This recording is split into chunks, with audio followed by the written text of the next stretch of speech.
Hello, Amy Sindicic here. Welcome to Idiom of the Day. Today's idiom is to cushion the impact or cushion the blow.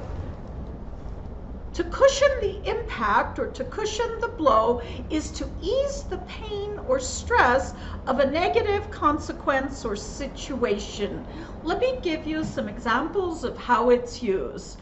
Executives are typically offered a golden parachute, a generous severance package to cushion the impact of their dismissal. The government offered low-interest loans to cushion the blow of loss of revenue for businesses during the COVID pandemic. To cushion the blow or to cushion the impact is today's idiom. It means to ease the pain or stress of a negative consequence or situation.